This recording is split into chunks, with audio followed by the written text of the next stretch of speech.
有乜嘢係表面上睇嚟人畜無害，但係實際上就禍害不淺？近呢10年，以推廣中文同埋文化交流為名嘅孔子學院，點解會廣受西方媒體嘅批評，變得臭名遠播？而呢啲批評又係咪合理呢？今集我嘗試以客觀持平嘅態度講述自己喺孔子學院嘅有限體驗，探討呢間學院喺西方民主國家嘅位置同埋潛在問題，同時希望保留一啲想像同思考空間俾大家自己去分析。所謂嘅孔子學院係中國大陸教育部同外國大學以合夥關係成立，位於外國大學嘅公營教育機構。目的就係透過課程同埋學術活動去推廣中文語言教育、中華文化同埋有關現代中國嘅社會資訊。中國教育部主要就係負責部分嘅金錢資助，提供語言教師同埋教材，而外國大學就負責管理。2004年，第一間學院喺韓國嘅首都成立，之後好多學院陸續喺多個國家，特別係西方嘅國家出現。有啲人會問，咁樣同英國文化協會同埋德國歌德學院有乜嘢唔同？呢啲機構課程都有偏頗，都會對所在嘅國家造成遠性影響。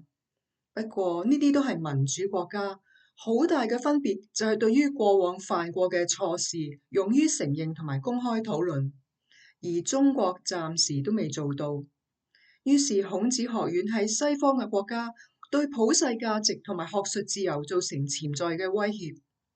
西方民主國家絕對有理由去擔心呢啲學院會成為中共大外宣，甚至工業同埋軍事間諜活動嘅工具。至於外國，尤其係西方大學嘅孔子學院，到底有幾多自主性？主辦嘅課程同埋活動其實係由邊個話事嘅呢？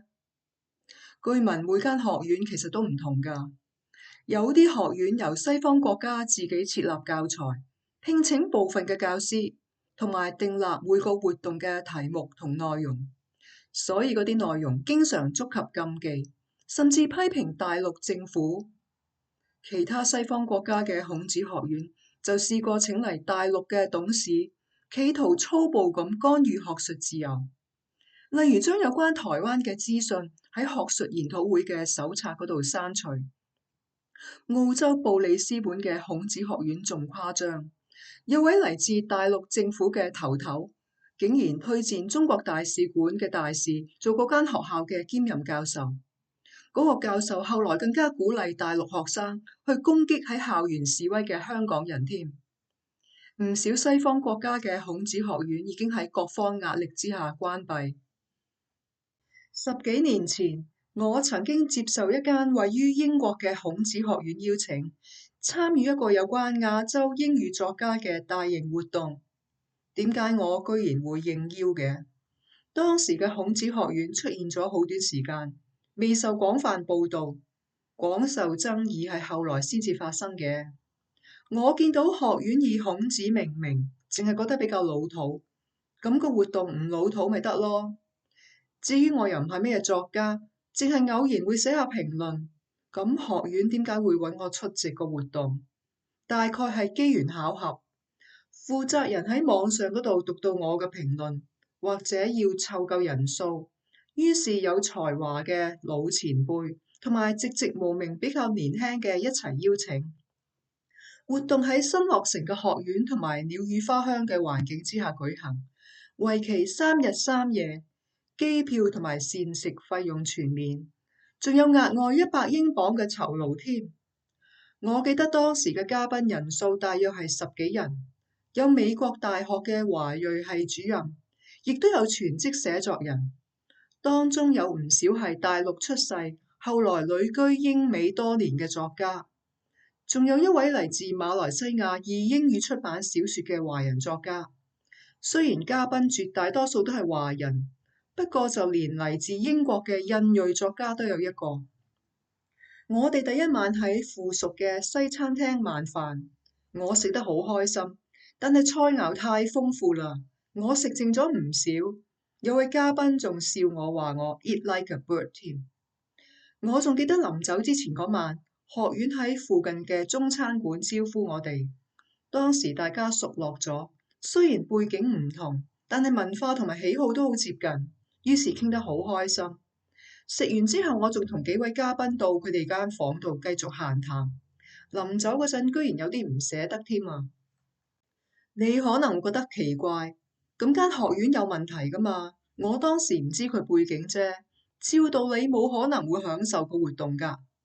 冇錯啊，我當時的確好享受，因為無論係主辦活動，抑或係嘉賓，都表現得好開明，並冇自我審查喎。學院嘅負責人同埋秘書都係英國本地白人，熱愛中華文化研究。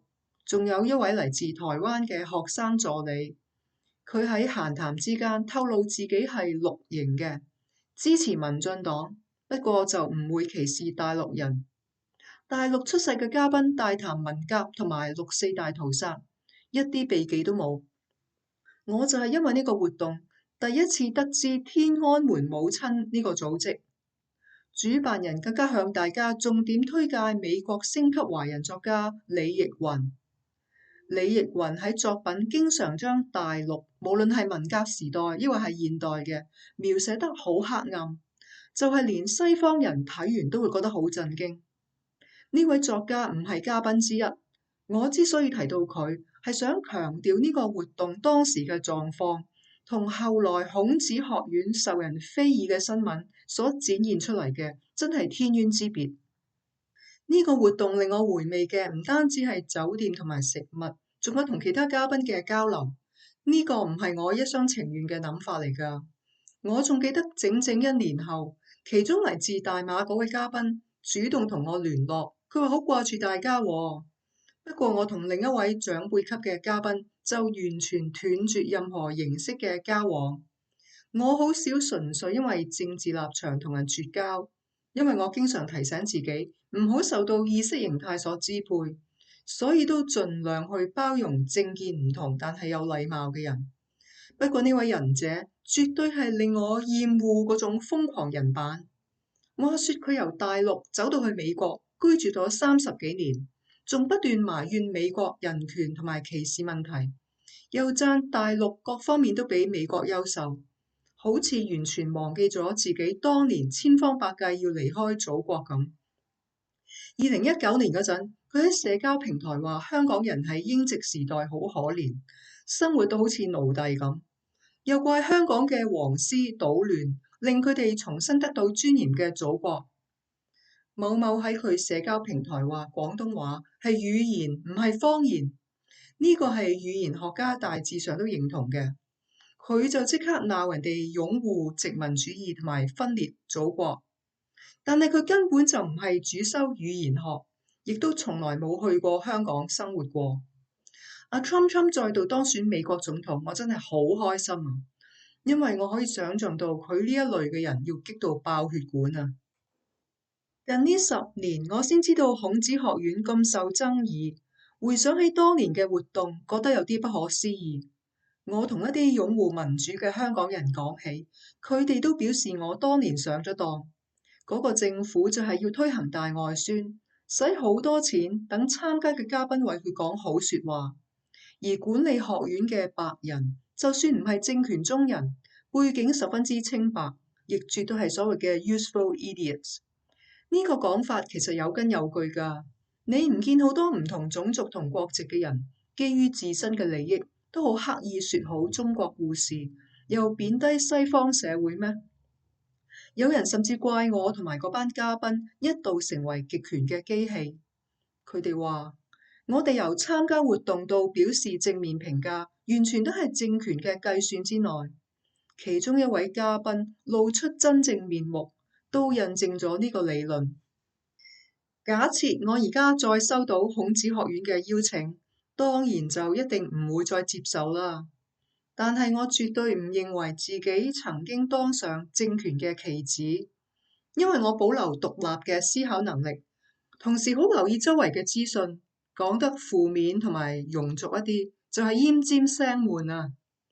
再且，就算我係貪心，鍾意免費食、免費住，咁我自己都食得起、玩得起啦。少少錢就想買起我唔單止唔 useful，更加唔係 idiot。我亦都唔認為嗰位令我極度討厭嘅嘉賓係間諜，因為你只要隨機抽10幾個華人，總會有1兩個係呢個典型，好似係精神病院跑出嚟咁。其他似乎都幾正常啦。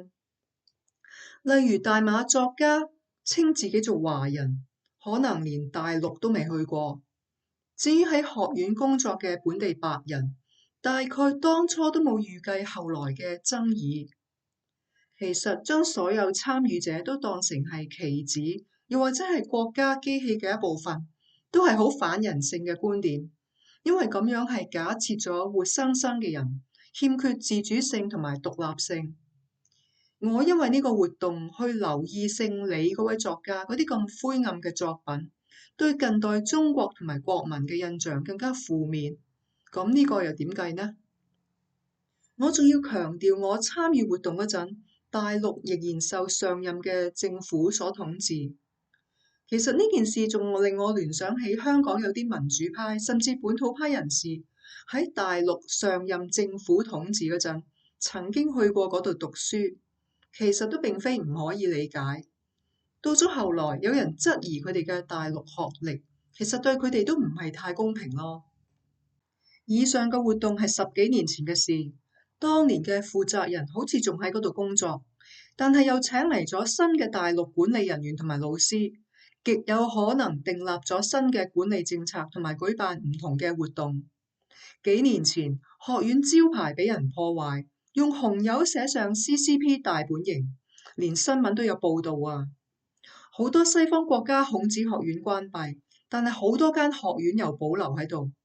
有學生表示想學中文，但係選擇太少，所以報讀學院舉辦嘅課程，覺得好有用，又唔覺得被洗腦咁話。